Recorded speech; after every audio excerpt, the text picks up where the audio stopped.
Hallelujah. दाहिना हाथ उठाते हुए आंखें बंद कीजिए, जैसे कि आप अपना दाहिना हाथ प्रभु के हाथों में सौंप रहे हो। मन में यही विचार करके आप प्रभु से कहना, तू बुला रहा है। ये बात सच है प्रभु, वो तो सबों को बुलाता है, पर क्या सभी उसकी बुलाहट को स्वीकार रहे हैं?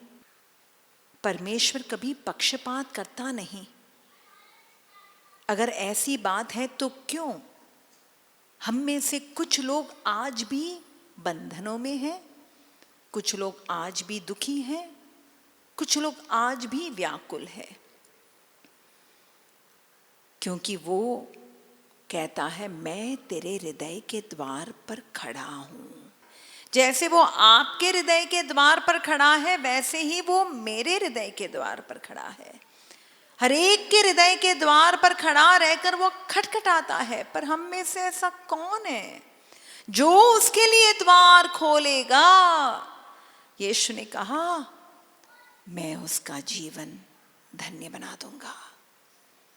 इसलिए प्रभु से ये निवेदन करना, भीड़ तो थी पर भीड़ में सबों को चंगाई नहीं मिली। भीड़ की भीड़ यीशु को छू रही थी, पर सबों को कृपा प्राप्त नहीं मिली है।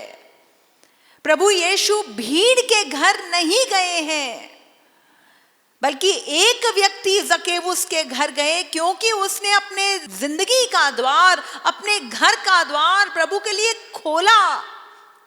तभी तो प्रभु यीशु ने उसी को कहा है, आज इब्राहिम के पुत्र के घर मुक्ति का आगमन हुआ। क्या प्रभु ने भीड़ को यह संदेशा दिया? नहीं।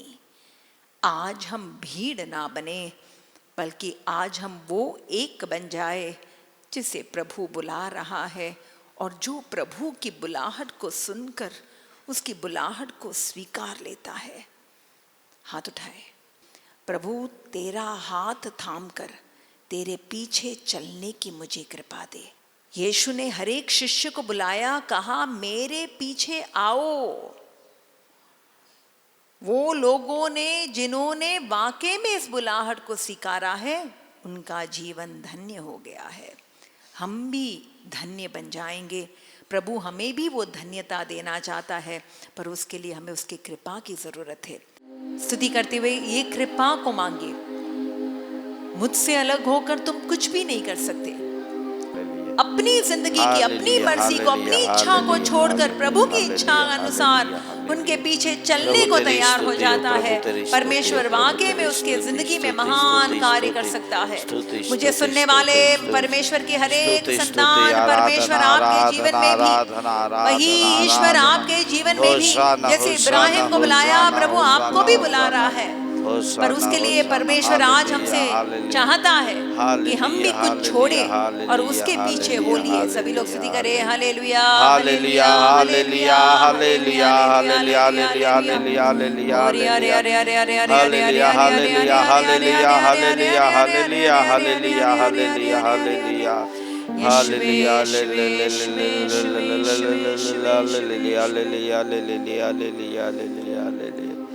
Hallelujah hallelujah. ये कृपा केवल पवित्र आत्मा दे सकते हैं। केवल पवित्र आत्मा के द्वारा ही हम ईश्वरीय बुलाहट को स्वीकार सकते हैं। माता मरियम पर पवित्र आत्मा उतरे और उसने कहा, मैं प्रभु तेरी दासी हूँ, मैं प्रभु तेरी दासी हूँ, तेरा कथन मेरे जीवन में पूरा हो जाए।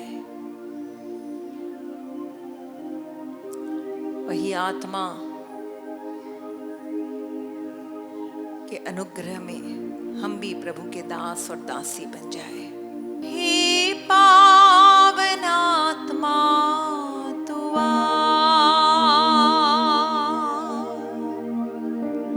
हे पावन आत्मा तू आ, हे पावन आत्मा तू आ, हे पावन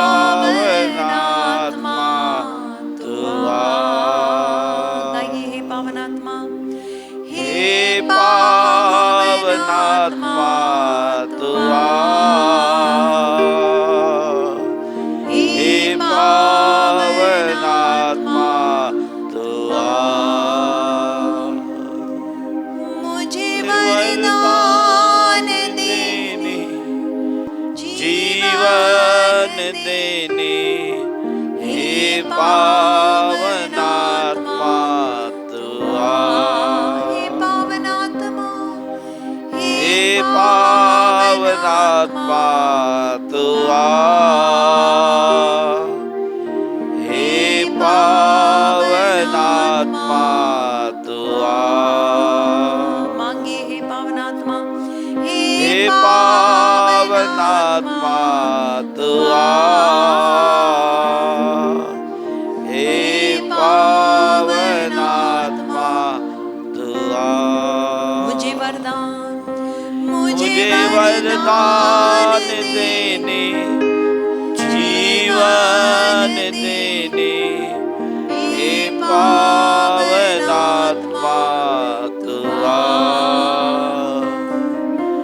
मुझे वरदान देने, जीवन देने, हे पावनात्मा तू आ, हे पावनात्मा, हे पावनात्मा तू आ, हे पावनात्मा तू आ, हे पावनात्मा तू आ, हालेलुया, हालेलुया, हालेलुया, हालेलुया, हालेलुया, हालेलुया, हालेलुया, हालेलुया, हालेलुया, हालेलुया, हालेलुया, हालेलुया, हालेलुया, हालेलुया, हालेलुया, हे अब्बा, हालेलुया, हालेलुया, स्तुति स्तुति स्तुति स्तुति, आराधना आराधना आराधना आराधना आराधना, स्तुति स्तुति स्तुति स्तुति स्तुति, हालेलुया, हालेलुया, हालेलुया, हालेलुया, हालेलुया, हालेलुया। सभी लोग बोलिए प्रणाम मरिया, कृपा से पूर्ण प्रभु तेरे साथ है, धन्य ते स्त्रियों में और धन्य तेरे गर्भ का फल यीशु। हे संत मरिया परमेश्वर की माँ, प्रार्थना कर हम पापी के लिए अब और हमारे मरने के समय, आमीन। बोलिए आमेन, आमीन, आमेन, आमीन, आमेन। आमीन। कुरिन्थियों के नाम पत्र अध्याय 1 वचन 18 में संत पौलुस ने कहा, ईश्वर ने संसार के अनुसार जो बड़े बलवान लोग हैं उनको नहीं चुना है, उनको नहीं चुना, बल्कि प्रभु ने संसार के अनुसार जो दुर्बल लोग हैं उन्हीं का चुनाव किया है। बोलिए आमेन, आमीन, आमेन, आमीन। प्रभु ने काबिल लोगों को नहीं चुना, प्रभु ने सबल लोगों को नहीं चुना, बल्कि प्रभु ने दुर्बल लोगों को चुना है। यानी परमेश्वर के लिए उम्र या वय ये कोई सीमा नहीं, ये कोई बाधा नहीं बनती है। एक को परमेश्वर कौन सी उम्र में बुलाते हैं? 75 और 80 की उम्र में, और दूसरे इरिमिया करके एक व्यक्ति को, नबी को बुलाया है जब वो एक छोटा सा बालक है, जब वो एक छोटा सा बालक है, माता मरियम जब कुंवारी थी तब बुलाया है। और इरिमिया ने कहा मैं तो एक बालक हूं, मैं क्या कर सकता हूं? प्रभु ने कहा ये मत कहो तुम बालक हो, ये मत कहो तुम बालक हो। यानी उम्र, हमारी वय, हमारी our age is not a barrier for God to call us. बोलिए आमेन, हालेलुया, हालेलुया। हाँ, और साथ ही साथ मूसा हत्यारा था, खूनी था, वो खूनी था, और परमेश्वर ने, और बड़ा गुस्से वाला आदमी था, खूनी था, गुस्से वाला आदमी था, और वो अपने आप में वो जानता था मैं किसी भी तरीके से काबिल नहीं हूं कि मैं किसी का नेतृत्व कर सकूं, क्योंकि मेरी जबान लड़खड़ाती है, मेरी जबान साफ नहीं है, मैं बोल नहीं पाता, मैं हकलाता हूं। पर परमेश्वर ने उसे किस लिए बुलाया है कि तुम मेरी प्रजा का नेता, तुम मेरी प्रजा का नेतृत्व करोगे, तुम उसके अगुवा बनोगे। किसी की अगुवाई करनी है तो उसकी जबान तो स्पष्ट होनी चाहिए ना, हाँ या ना? हाँ, पर मूसा ने यही बात को कह के कहा, क्या कहा? मेरी जबान हकलाती है, प्रभु मैं सही व्यक्ति नहीं हूं। पर परमेश्वर ने फिर भी कहा तू चिंता मत कर, तेरी काबिलियत, तेरी जबान स्पष्ट है, उसके लिए मैं तुझे नहीं बुला रहा हूं, मैं तेरे साथ रहकर महान काम करूंगा। यानी हमारी काबिलियत के अनुसार प्रभु में नहीं बुलाते। एक दूसरे को कहो तुम काबिल ना भी हो तो भी प्रभु तुम्हें बुला रहा है। यहाँ पर कई बच्चे हैं, इर्मिया की तरह प्रभु आप बच्चों को भी बुला रहा है। अगर आप काबिल ना भी हो तो भी प्रभु आपको बुला रहा है। प्रभु काबिल, बल्कि प्रभु काबिल लोगों को नहीं बुलाता, प्रभु जो काबिल नहीं है उनको काबिल बनाता है। उनको प्रभु काबिल, हाँ बोलिए आमेन, आमेन। प्रभु ने वचन में लिखा है, प्रभु ने संसार के अनुसार जो मूर्ख है उनको बुलाया। क्यों? ताकि संसार के अनुसार जो ज्ञानी लोग हैं उनकी तुलना में प्रभु की महिमा हो सके, उनको लज्जित किया जा सके। संसार के ज्ञानी लोग बड़े बड़े, यानी वो सोचते हैं हम ज्ञानी हैं, पर प्रभु पता है यीशु मसीह किसके पास गए हैं? यीशु मसीह चरवाहों के पास गए हैं। यीशु मसीह कहाँ पर पैदा हुए? राजमहल में पैदा नहीं हुए हैं। यीशु मसीह वहां पर चरनी में, गौशाला में पैदा हुए हैं। क्या दिखलाता है? प्रभु नहीं तो वो राजा है, तो राजा होने के नाते उन्हें किसी राजमहल में पैदा होना चाहिए था, उन्हें किसी फरीसी या सदूकी के घर पैदा होना चाहिए था, पर नहीं, वो मामूली से साधारण से परिवार में पैदा हुए हैं, जो बड़े नामी नहीं है, कोई प्रतिष्ठित नहीं है, कोई धनी नहीं है, कोई वहां अमीर नहीं है, पर प्रभु ने ऐसे ही सिंपल साधारण लोगों के जिंदगी में आकर उनको महान बनाया है। परमेश्वर महान महान कार्यों में नहीं, प्रभु हमारे जीवन के सरलता में, हमारे जीवन की छोटी छोटी बातों में आना चाहता है। हम जिस जगह से आते हैं वो नाम है मुरिंगुर। डिवाइन ध्यान केंद्र एक छोटे से गांव में ही है, उस गांव का नाम है मुरिंगुर। वहां पर पंचायत है, वहां पर म्युनिसिपालिटी नहीं है, पर उस छोटे से गांव में और उस छोटे से डिवाइन ध्यान केंद्र में महान कार्य हो रहे, अनेक जिंदगियां बदल रही है। प्रभु छोटी बातों में अपनी महानता प्रदर्शित करता है। बोलिए आमेन, हालेलुया। महानता हमारे में, हमारी बढ़ाई में, यानी हमारी महत्ता में नहीं है, हम कितने काबिल है उसमें नहीं है, परमेश्वर हमें महान बनाता है। बोलिए आमेन, हालेलुया, हालेलुया। तो आप में से कुछ लोग ऐसे होंगे जो गुस्से वाले होंगे, आप में से कुछ लोग होंगे जिसको लग रहा है कि मैं काबिल नहीं हूं।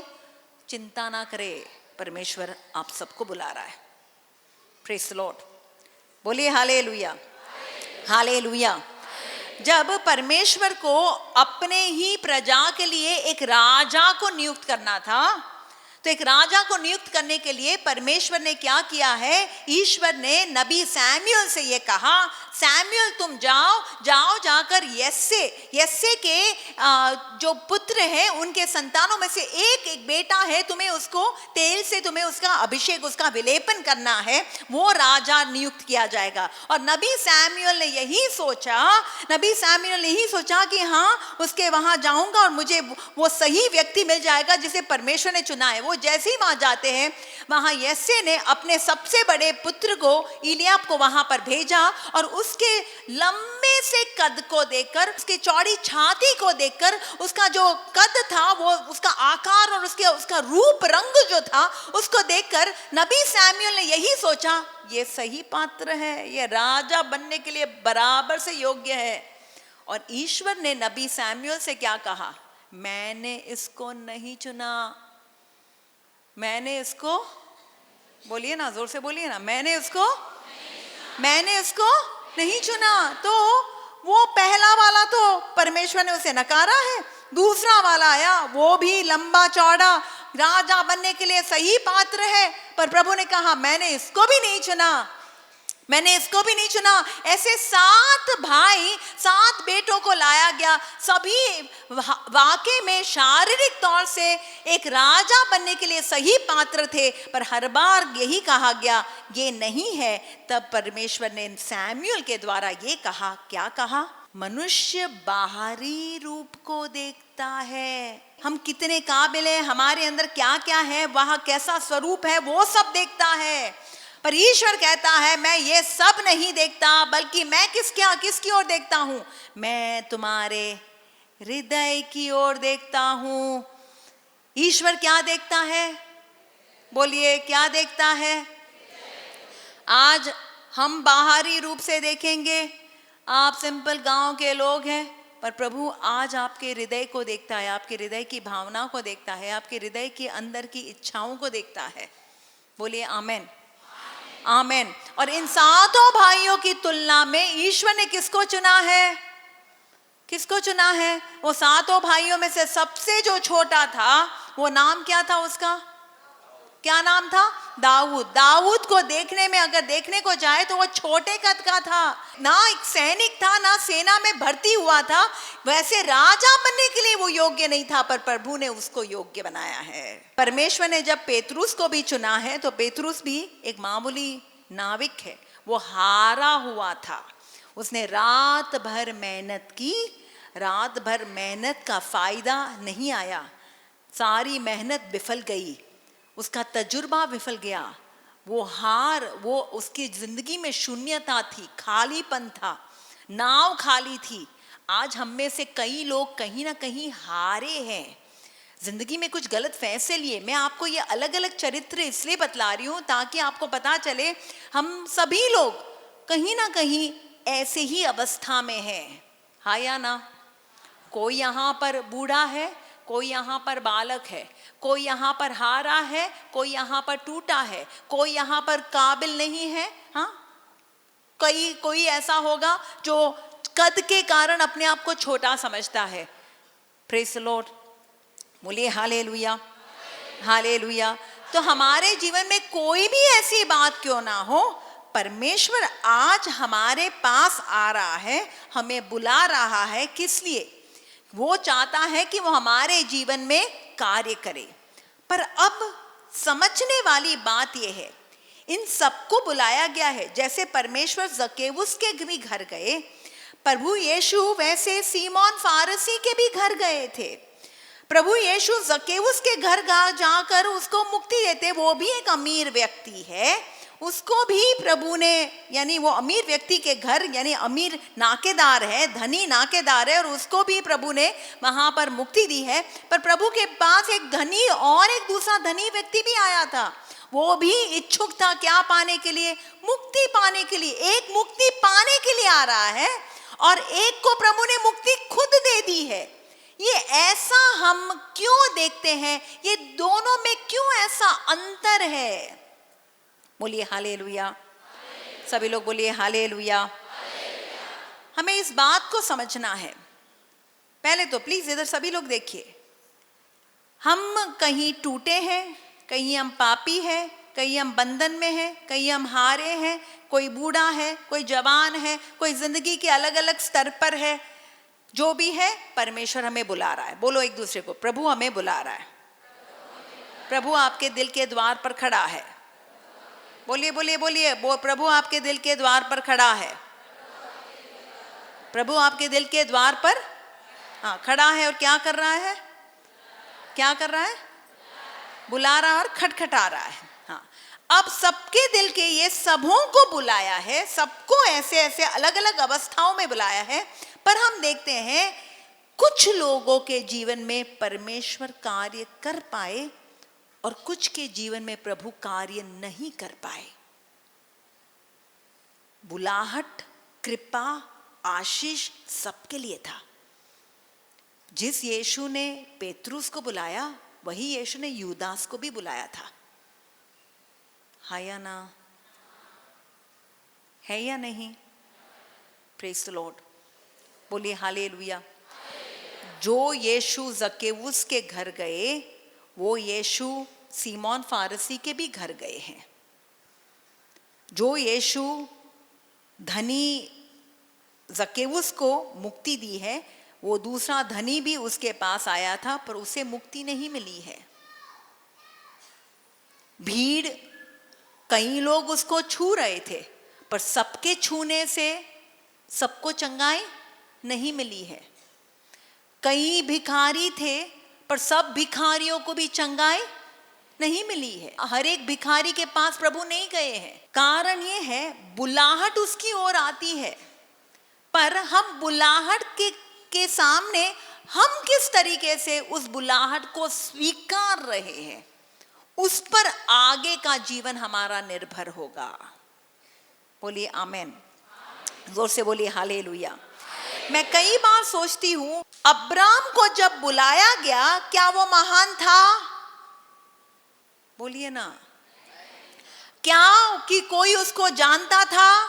नहीं, वो अपने लोगों के साथ, अपने देशवासियों के साथ, अपने घर कुटुंब के साथ जी रहा था और उसके जीवन में कई सारी कमी आई है। उसके जीवन में उसको संतान का वरदान नहीं था। अब्राहम बस अपने परिवार के साथ, अपने पत्नी के साथ और अपने दूसरे रिश्तेदारों के साथ जी रहा है। अब परमेश्वर उसको बुला रहा है उस उम्र में, और प्रभु खुद कह रहा है अपना देश, अपना कुटुंब और अपना पिता का घर छोड़ दो और फिर मैं तुम्हें जो जगह बताऊंगा वहां तुम चले आओ। मैं कई बार सोचती हूं, अगर अब्राम उस बात को नहीं स्वीकारता तो क्या उसे वो आशीर्वाद मिल पाता जो उसे मिला?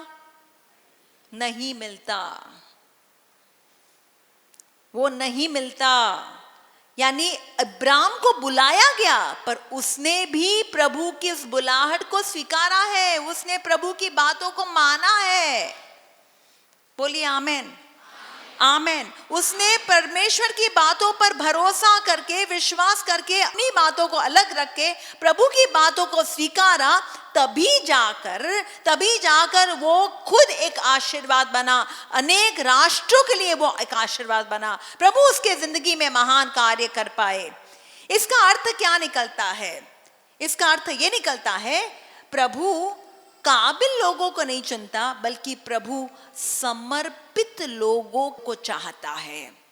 सबको बुला रहा है, पर कौन है जो उसकी बातों को स्वीकारने के लिए और समर्पित होने को तैयार है? मां मरियम भी समर्पित हुई है। उसकी भी इच्छा थी, उसने भी योजना बना के रखी थी। क्या योजना बनाई?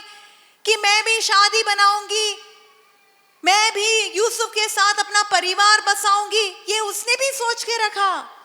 पर जब परमेश्वर की इच्छा उस पर प्रकट की गई, उसे बताया गया कि नहीं, परमेश्वर ने तेरे लिए ये योजना बनाई है क्या, कि तू ईश्वर के पुत्र की मां बनेगी। तब उसने क्या कहा? प्रभु की इच्छा, प्रभु तेरा कथन मेरे जीवन में पूरा हो जाए। बोलिए आमेन, हालेलुया।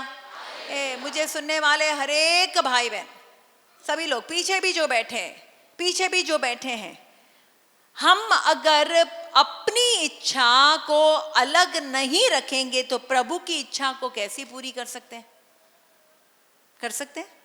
नहीं। हम अपनी जिंदगी के लिए कई योजनाएं बनाए हैं। परमेश्वर उसके संदर्भ में कहता है कि मैंने भी तेरे लिए योजनाएं बनाई हैं। हम अपनी योजना के अनुसार ही चलना चाहते हैं, तो प्रभु की योजना कैसे पूरी हो सकती है? हाँ या ना? बोलिए हाँ या ना? Hallelujah, hallelujah. उसकी योजना मेरे और आपके जीवन के लिए वो महान योजनाएं हैं, हमारी भलाई की योजनाएं हैं। पर उसके लिए मुझे अपनी योजनाओं को अलग करके रखना होगा, अपने जीवन की कई बातों को छोड़ना होगा, अपनी जिंदगी की कई विचारों को हमें उसके अनुसार ढालना होगा, क्योंकि उसके विचार मेरे विचार तो बोलिए, उसके विचार मेरे विचार कैसे हैं? सेम है। बाइबल खुद कहता है, परमेश्वर कहता है कि तेरे विचार मेरे विचार नहीं है। इब्राहिम की सोच कुछ अलग होगी, माता मरियम की सोच कुछ अलग होगी, पर ये सारे लोगों ने क्या किया है? उन लोग ने प्रभु पर भरोसा करके उसकी बातों को स्वीकारा। तभी जाकर वो बुलाहट जो हुई, वो बुलाहट वाकई में पूरी हो पाई। आप समझ रहे हो या नहीं समझ रहे हो? प्रभु ने आपको बुलाया है यहाँ, ये बात सच है, और आपकी कमजोरी की अवस्था में आपको बुलाया है। कोई यहाँ पर पापी है, कोई यहाँ पर शराबी है, कोई यहाँ पर दुखी है, कोई यहाँ घर में कई बातों के कारण परेशान है। हाँ, प्रभु ने आपको बुलाया, ओके। अब जिसने आपको बुलाया वो क्यों बुलाया है? क्योंकि वो आपको शांति देना चाहता है, आपको चंगाई देना चाहता है, आपको मुक्ति देना चाहता है। पर वो मुक्ति, वो चंगाई, वो शांति, वो उसकी योजना आपके जीवन में कब पूरी हो पाएगी? जब आप उसकी बातों को स्वीकारोगे। आप अपनी ही मनमानी करते हुए अपनी मर्जी के अनुसार ही चलते रहोगे तो उसकी मर्जी कैसे पूरी होगी? बोलिए हालेलुया, हालेलुया, हालेलुया। हाँ, बाइबल में कुछ बातें हम समझना है। मूसा को प्रभु ने बुलाया। हाँ बोलिए, मूसा को प्रभु ने बुलाया। मूसा के पास कुछ था। क्या था? हाथ में क्या था? डंडा, एक लाठी थी। प्रभु ने कहा तेरे पास क्या है? मेरे पास क्या है? केवल एक डंडा है। प्रभु ने कहा फेंक दे। क्या कहा? एक दूसरे को कहो फेंक दो। बोलो, कुछ ना कुछ है जो आपको फेंकना है। किसी को गुस्सा फेंकना है, किसी को बोतल फेंकनी है, किसी को गलत रिश्ता फेंकना है। कुछ ना कुछ तो आप पकड़े हो। जब तक वो फेंका नहीं गया तब तक प्रभु उसके जीवन पर अधिकार ले नहीं पाए। हालेलुया, बोलिए हालेलुया। और सोचने वाली ये बात है कि जब उसने फेंका उसमें वो क्या बना? सांप बना। पर फिर उसी के द्वारा जो जिसमें सांप था, परमेश्वर ने फिर उसको ऐसा सामर्थ्य दिया कि वही डंडा फिर उसके लिए एक चमत्कार का जरिया बना है। आप जब अपने आप को जो जैसे हैं वो आप प्रभु को अपने आप को समर्पित करते हो, अपनी कमी कमजोरियों के साथ प्रभु को समर्पित करते हो और प्रभु की बातों को सिखाने को तैयार हो जाते हो, फिर प्रभु वही बात में आशीष देकर अपने सामर्थ्य को भरकर आपको इस्तेमाल करता है। बोलिए आमेन, हालेलुया, बोलिए हालेलुया, हालेलुया। प्रभु ने मूसा से कहा डंडा फेंक दो, उसने छोड़ा। प्रभु ने इब्राहिम से कहा देश को छोड़ो, अपने देशवासियों को छोड़ो, उसने छोड़ा। प्रभु ने मां मरियम से कहा तुम्हें अपनी इच्छा अपनी मर्जी को छोड़ना है, उसने छोड़ा।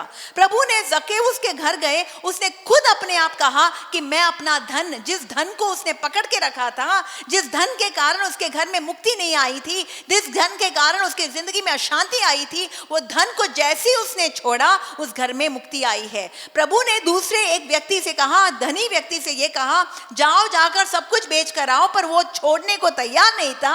इस कारण से वो वहां पर अपने चाहते हुए भी उसे वो अनंत जीवन प्राप्त नहीं हो सका। बोले हालेलुया, हालेलुया। तो चरित्रों से हमें क्या सीखने को मिलता है? हमारे जिंदगी में कुछ ना कुछ ऐसा है जो हमें छोड़ना है। वो आपको देखना है, आपकी जिंदगी की ऐसी कौन सी बात है जो आपको छोड़ने की जरूरत है। प्रेज़ द लॉर्ड, बोलिए हालेलुया, हालेलुया, हालेलुया। हमारे जीवन में कोई ना कोई अगर ऐसी बात, वो चाहे हमारे मन में हो, हमारे विचारधारा में हो, कहीं पर भी जो बात आज हमें पकड़ के रखी है, जो प्रभु से के साथ हमें अलग यानी प्रभु के साथ एक नहीं होने दे रही, उन बात को हमें छोड़ना जरूरी है। प्रेज़ द लॉर्ड, बोलिए हालेलुया, हालेलुया। हाँ, तो एक तरफ परमेश्वर मूसा को कुछ छोड़ने को कह रहे हैं, दूसरी तरफ हम अगर देखते हैं ऐसे कई मैं आपको यानी घटनाओं के द्वारा हमें ये घटनाएं या ये बाइबल में हमें जो घटनाएं हैं या जो प्रभु यीशु या ईश्वर के द्वारा वो अपने प्रजा के बीच में उन्होंने जो कार्य किए, ये हमें कुछ सिखाता है। जैसे ईश्वर ने काना के विवाह भोज में वहां पर अंगूरी समाप्त हो गई। जब अंगूरी समाप्त हो गई तो ये ईश्वर ने कुछ कहा है, यीशु ने कुछ कहा है कुछ करने को। क्या कहा? मटकों में क्या पानी भर दो। प्रभु अगर पानी को दाखरस में बदल सकते हैं तो क्या मटकों में प्रभु पानी भर नहीं सकते? भर सकते हैं या नहीं भर सकते? जरूर भर सकते हैं, पर प्रभु वो कार्य करेंगे नहीं। प्लीज मुझे सुनने वाले सभी भक्तगण, ईश्वर हमारे जीवन में मुक्ति हमारे सहयोग के साथ लाते हैं। जब तक हम प्रभु को सहयोग ना दे हमें मुक्ति नहीं मिल सकती। खटखटाता है वो, पर द्वार मुझे खोलना है। पानी को दाखरस में वो बदलेगा, पर पानी मुझे भरना है। समझे या नहीं समझे? हाँ, हालेलुया, हालेलुया। ईश्वर कार्य करेगा, पर वो आपका सहयोग चाहता है। ईश्वर ने 5 रोटी और 2 मच्छी से अनेक हजारों का पेट भरा है, ये बात सही है, पर 5 रोटी और 2 मच्छी हमें ही देनी पड़ी है। भीड़ में से किसी ने दी है। प्रभु खुद भी वहां रोटी पैदा कर सकते थे, पर वैसा किया नहीं। प्रभु ने कहा तुम उन्हें कुछ दो। तो प्रभु आज आपके जिंदगी में, आपके परिवार में कुछ करना चाहता है। आपके घर गृहस्थी में कुछ कार्य करना चाहता है, चमत्कार करना चाहता है। क्या आप अपनी 5 रोटी 2 मच्छी प्रभु को दोगे? देंगे या नहीं देंगे? देंगे या नहीं देंगे? हाँ, वो 5 रोटी 2 मच्छी अलग अलग लोगों की अलग अलग बातें हो सकती है। हमारे सबके पास 5 रोटी और 2 मच्छी है ही है। तो हमें जो हमारे जीवन की बातें हैं वो हमें प्रभु को देनी है। जो है वो तुम उसे दे दो। प्रेज़ द लॉर्ड, बोले जोर से हालेलुया, हालेलुया। वो जो मांग रहा है, जब आप उसको देने को तैयार हो जाते हो तो वो क्या हो गया? वो आपकी जिंदगी का समर्पण हो गया। वो आपने क्या किया? अपने हृदय का द्वार प्रभु के लिए खोल दिया। बोलिए आमेन, आमेन, हालेलुया। कई लोगों ने को अपने सपने प्रभु को देने हैं। कई लोगों को अपनी मन की इच्छाओं को, अपनी मन की तमन्नाओं को प्रभु को देना है। कई लोगों को अपने जीवन की कमी कमजोरी को प्रभु को देना है। वो 5 रोटी और 2 मच्छी अलग अलग प्रकार की बातें हो सकती है, पर वो हमें प्रभु को देनी है। किसी को अपनी बीमारी प्रभु को देनी है, किसी को अपने घर की यानी आपका जो कर्जा लगा है वो प्रभु को देना है। प्रभु कहता है जो है वो तुम मुझे ला कर दो, फिर वही 5 रोटी और 2 मच्छी से मैं चमत्कार करूंगा। प्रेज़ द लॉर्ड, बोले हालेलुया, हालेलुया, हालेलुया। हमारे डिवाइन में एक दीदी आई थी, एक व्यक्तिगत बात के कारण बहुत दुखी थी। वो एक माँ थी और उसका एक बेटा था। तो बचपन से उसको यही एक इच्छा थी कि मेरा बेटा पुरोहित बन जाए। मेरा बेटा क्या बने? पुरोहित बने। और जैसे ही उनकी 10वीं की कक्षा पूरी हो गई, ये बेटा पुरोहिताई पढ़ाई के लिए वो सेमिनरियन ज्वाइन करते हैं। 2 साल के पढ़ाई के बाद जब बेटा एक बार वापस आता है, तो वापस आने पर ये बेटा किसी पड़ोसन में नया परिवार आया था, उनकी बेटी के साथ उनकी ज़्यादा दोस्ती बढ़ गई। तो दोस्ती बढ़ने के कारण ये बेटे का लगाव लड़की की ओर ज़्यादा लगाव हो गया। और जब वो वापस अपने सेमिनरियन पढ़ाई के लिए वापस गए तो उसका मन वहाँ पर नहीं लग रहा था, उसका जी वहाँ नहीं लग रहा था। और इसलिए वो मन में ये तनाव में आ गया, इस सोच में पड़ गया, क्या वाकई में मुझे अभी पुरोहित बनना चाहिए या मुझे उस लड़की से शादी बनाकर एक शादीशुदा जीवन जीना चाहिए। तो वो खुद उलझन में पड़ गया। फिर 1 साल पढ़ाई और करने के बाद वो जब वापस छुट्टी के समय वापस आता है तो उसने अपनी माँ के सामने ये स्पष्ट रूप से कहा, क्या कहा कि मैं इस पर दोबारा मैं सोच रहा हूँ, क्या वाकई में मुझे पुरोहित बनना चाहिए या मुझे ऐसा शादीशुदा जीवन। तो माँ ने कहा ये तेरे लिए एक प्रलोभन है, ज़रूर तू यानी शैतान नहीं चाहता कि तू पुरोहित बने, इससे ये सब हो रहा है, तू मत देख उसकी ओर, तू बस अपना ध्यान इसी में केंद्रित कर। ऐसे करके माँ बोल रही है।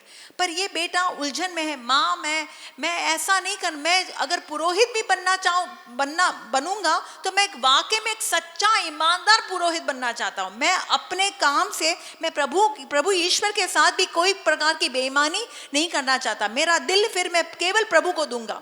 पर आज मेरा दिल किसी और पर आया है, मैं उस लड़की से, तो मैं ऐसा नहीं, मैं शादीशुदा होकर, मैं शादीशुदा जीवन बिताकर मैं प्रभु के लिए जीऊंगा।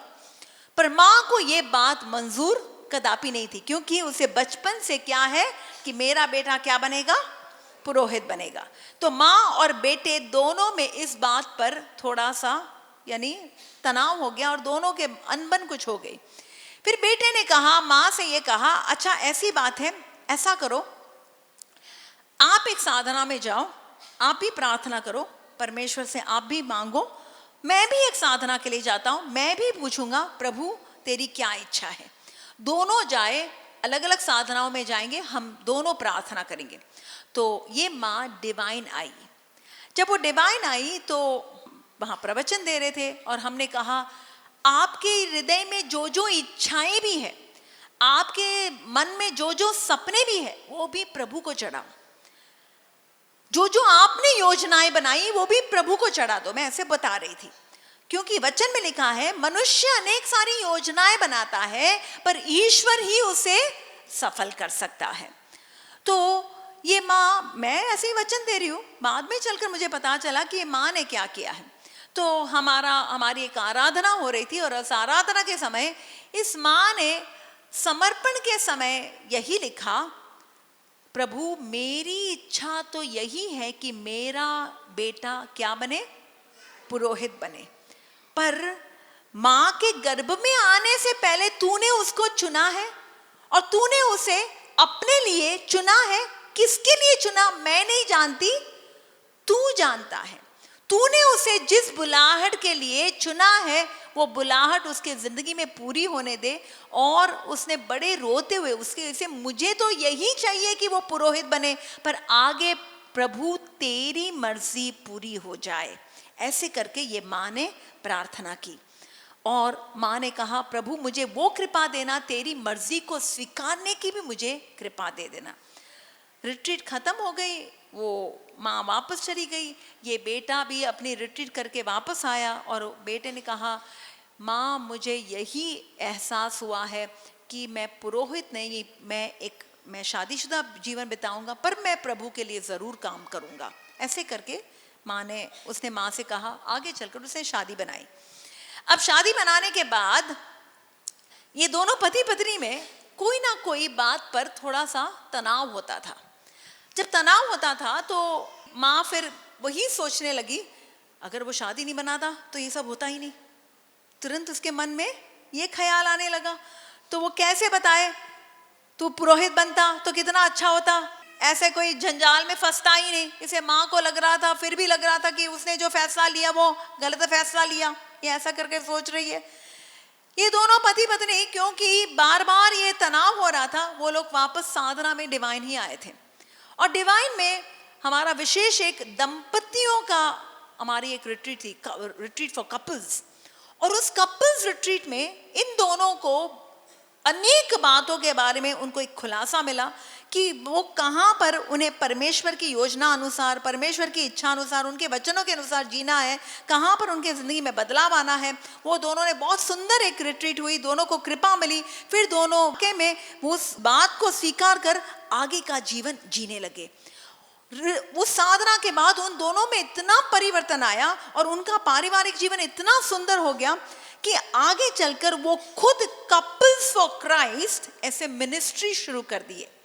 और कपल्स फॉर क्राइस्ट मिनिस्ट्री शुरू करके अनेक दंपतियां उनके पास आने लगे और अनेक दंपतियों के जीवन में अपने यानी विचार विमर्श से और सलाह देने के द्वारा, उनको थोड़ा सा काउंसलिंग परामर्श देने के द्वारा अनेक दंपतियों के जीवन में, उनके जीवन में बहुत सारा आशीष आने लगा। जो दंपति तलाक पर उतर आए थे, जो यानी जिसके घर में रोज का झगड़ा चला था, इन दोनों के सेवकाई के कारण कितने दंपति, कितने परिवार में चंगाई आई।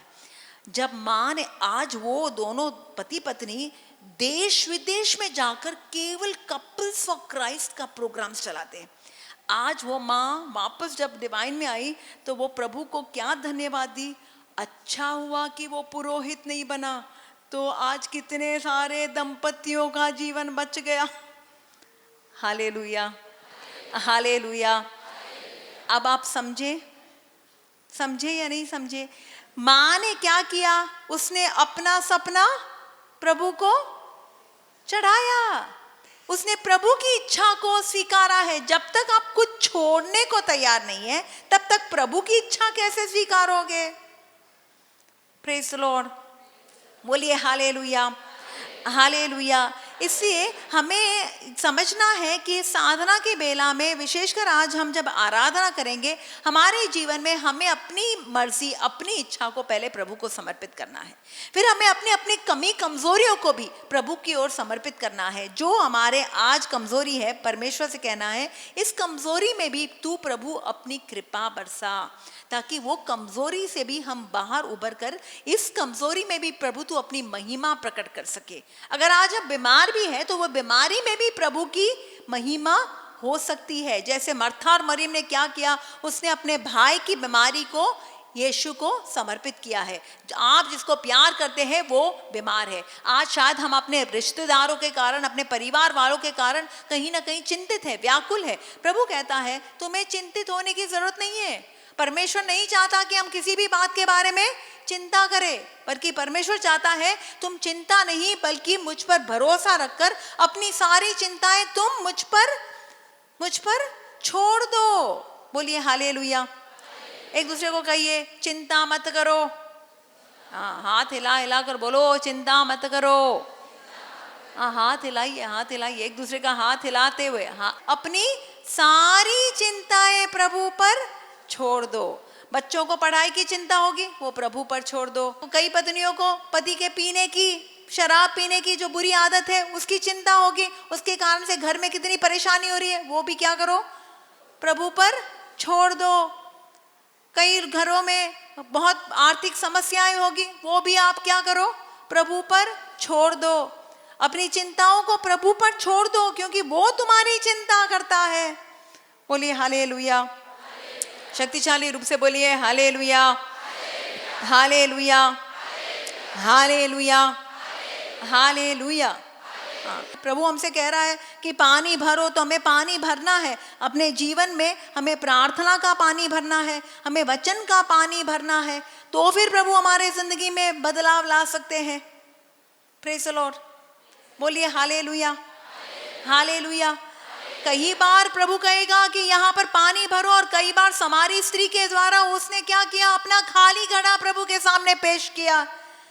तो कई बार हमारे जिंदगी का खालीपन हमें प्रभु के सामने पेश करना है। बोलिए praise the Lord, hallelujah, hallelujah. हाँ, और कई बार प्रभु वो खाली ही, जो खाली जाल है उसको कहेगा तुम समुद्र की गहराई में डालो। जैसे पेतरुस को कहा, पेतरुस से क्या कहा गया कि तुम अपनी खाली जाल, जो जालों को हो, तुम वापस गहरे समुद्र में डालो।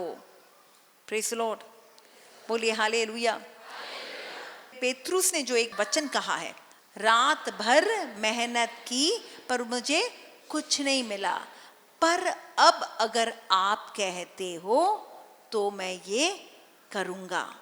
यानी पेतरुस ने एक तरीके से यही कहा, मेरी सोच के अनुसार ये सही नहीं है, मुझे ये करना नहीं है, पर आप जब कहते हो तो मैं ये करूंगा।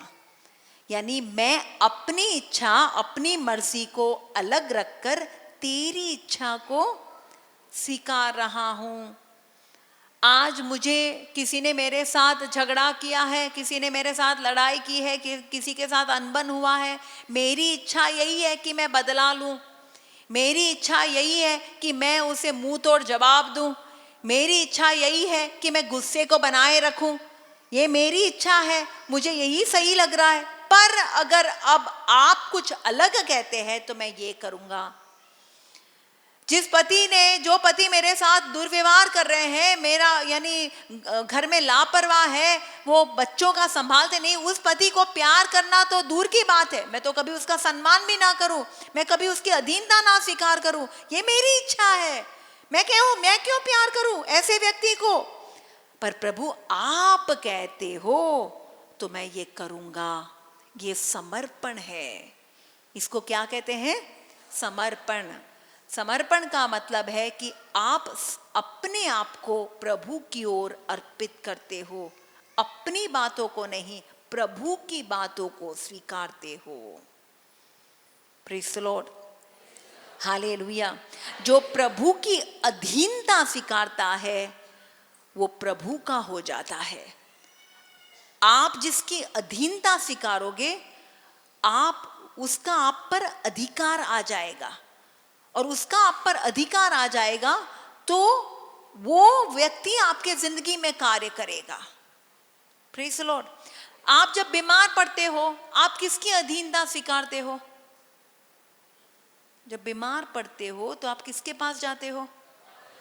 डॉक्टर के पास जाते हो। डॉक्टर के अधीन होते हो या नहीं होते हो? होते ही या नहीं होते? डॉक्टर कहेगा लेट जाओ, लेट जाते। डॉक्टर कहेगा ये भाग दिखाते हो। डॉक्टर कहेगा पेट पे चलो मुझे तुझे जो जांचना है, आप वो करने को तैयार हो।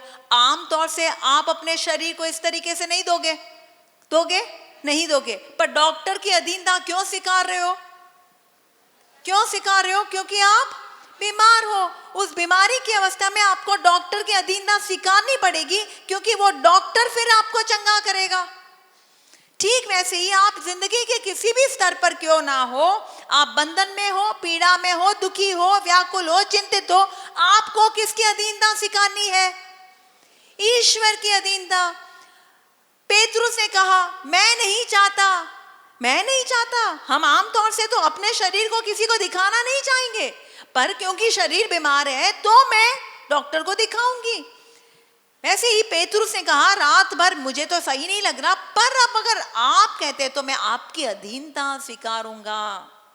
बोलिए आमेन, हालेलुया, हालेलुया, हालेलुया।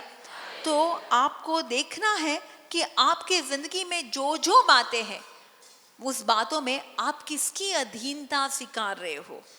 क्या आप हठीले बनकर बंदरों की तरह अपनी बात को ही पकड़ के रखना चाहते हो, या छोड़ने को तैयार हो, उसकी अधीनता स्वीकारने को तैयार हो? Praise the Lord, hallelujah, hallelujah. हाँ, तो हमारे जिंदगी में जो भी आज हमारे जीवन में परिस्थितियां हैं, हमारे जीवन की अवस्थाएं हैं, हमारे जिंदगी की बातें हैं, सब में प्रभु कहता है तुम मेरे अधीन हो जाओ, अपनी बातों को छोड़ो, मेरी इच्छा को स्वीकारो। तो ये समर्पण होता है, और समर्पण में हम ईश्वर के वचनों के अनुसार चलेंगे। ईश्वर की इच्छा कहाँ पूरी होती है? जब वो अपने वचन के द्वारा अपनी इच्छा प्रकट करते हैं। तो प्रभु तो जरूर कहेंगे हमारे जीवन में जो बुराई है उसे त्यागना है। हमारे जीवन में बुराई को स्थान देकर, हमारे जीवन में किसी लाठी को पकड़ कर हमारे जीवन में वहाँ ऐसी बातों को धर कर तो कभी भी हमारे जीवन में चंगाई नहीं मिल सकती। इसलिए प्रभु की बातों को सिखाने के लिए आपको कुछ तो छोड़ना है। बोलिए आमेन, हालेलुया, हालेलुया। हम हाथों को जोड़े और इस समय हम मन में आंखें बंद कीजिए और मन में प्रार्थना करें। ईश्वर हमारे जीवन में हर एक क्षण में हमारे हृदय के द्वार पर खड़ा है, वो खटखटाता है। कहीं पर हम अशांत है, वो खटखटाता है, कहता है मैं शांति तुम्हें दूंगा। तो अशांति का जो कारण है वो तुम मुझे दे दो। क्या तुम्हारे बच्चों के कारण तुम अशांत हो? अपने बच्चों को मेरी ओर सौंप दो, उनकी चिंताओं को मेरी ओर सौंप दो। क्या आज आप बीमार हो और बीमारी के कारण आप बहुत व्याकुल हो? तो वो बीमारी और वो व्याकुलता मुझे दे दो। मैं चंगाई देने वाला ईश्वर हूं, मुझ पर भरोसा रखो। क्या आज तुम्हारे जीवन में पैसों की तंगी हालत है? जो भी पैसा आता है वो उड़ाया जाता है। घर में कोई बुरी आदत है, शराब की लत है, नशापान है, जिस कारण से आज घर में कितनी आर्थिक समस्याएं आ गई है। तो प्रभु कहता है वो सारी आर्थिक समस्या, तुम्हारे घर की परिस्थिति तुम मुझे सौंप दो, तुम मुझे सौंप दो। मैं दाता हूं, तुम्हारे भरोसे और तुम्हारे विश्वास के द्वारा मैं तुम्हें सब कुछ प्रदान करूंगा। आकाश के पंछियों की ओर देखो, वो ना ही बोते हैं ना ही लुनते हैं, उनको अगर तेरा स्वर्गीय पिता उन्हें संभालता है तो क्या तुझे नहीं संभालेगा? जिसने 5 रोटी और 2 मच्छी से इतनों को भोजन दिया, क्या वो आपकी जीवन की जरूरत को पूरा नहीं कर सकता? इसे प्रभु कहता है, आज तुम्हारे जीवन की जो कमी है, जो जरूरतें हैं, जो आवश्यकताएं हैं, वो तुम मुझे आकर सौंप दो। क्या आज आपके जीवन में, आपके घर गृहस्थी में कोई ना कोई बुराई आप पर हावी हो गई है? उस बुराई के कारण, कोई बुरी आदत के कारण, किसी बंधनों के कारण आज आपके जीवन में कितनी सारे लड़ाई झगड़े और क्या क्या अनेक प्रकार की समस्याओं को आप झेल रहे हो, तो वो बुराई को भी प्रभु की ओर सौंप दो, क्योंकि यीशु आया है हमें बुराइयों से, हमें पापों से बचाने। उसका अधिकार है, उसकी अधीनता हम स्वीकारे, उसकी अधीनता हम स्वीकारे, उसकी इच्छा को हमारे जीवन में होने दे। हमारे सपनों को, हमारी योजनाओं को, हमारे कार्यों को, हमारे जिंदगी में हम जहां पर परास्त हुए वो भी प्रभु को सौंप दो। उस हार में भी वो जीत ला सकता है, बिगड़ी हुई बातों को भी वो बना सकता है, पर जरूरी ये है कि हम उस पर भरोसा रखकर उसे सब कुछ सौंप दे। उस छोटे से बालक ने 5 रोटी 2 मच्छी यीशु के हाथों में दे दी। जान लीजिए, हमारे हाथों में जो रहेगा वो जैसा है वैसा बना रहेगा। हमारा टूटापन हमारे हाथों में टूटापन ही बना रहेगा, वो हमें और तोड़ देगा। पर हमारा टूटापन उसके हाथों में दे दिया, वो टूटेपन में भी एक नया मतलब लाएगा। हमारी बीमारी हमारे हाथों में रहेगी, हमारे जिंदगी में बनी रहेगी, वो बीमारी हमें मौत के घाट उतारेगी। पर उस वही बीमारी प्रभु के हाथों में सौंप दी, वो महिमा का कारण बन जाएगा। हमारे जीवन की कमी, जब तक हमारे जीवन में कमी रहेगी, हमारे लिए शर्म और लज्जा की बात होगी, जैसे काना के विवाह भोज में हुआ। पर उस कमी में प्रभु की इच्छा अनुसार वो जो कहता है वैसा ही हम करेंगे, तो वहां पर भी प्रभु नई अंगूरी लाएगा, वो कमी को प्रभु पूरा करेगा। उस अभाव में भी प्रभु अपना प्रभाव दिखाएगा। हालेलुया, बोलिए हालेलुया। इसे आज आप अपने जीवन की हर एक बात में, चाहे आपका टूटापन हो, चाहे आपकी चिंता हो, चाहे आपके अकेलापन हो, चाहे आपकी उलझन हो, या तो आपके सपने, आपकी मुराद, आपकी मन्नतें हो, या घर की कोई भी अवस्था हो, आज हम ईश्वर की अधीनता स्वीकारे।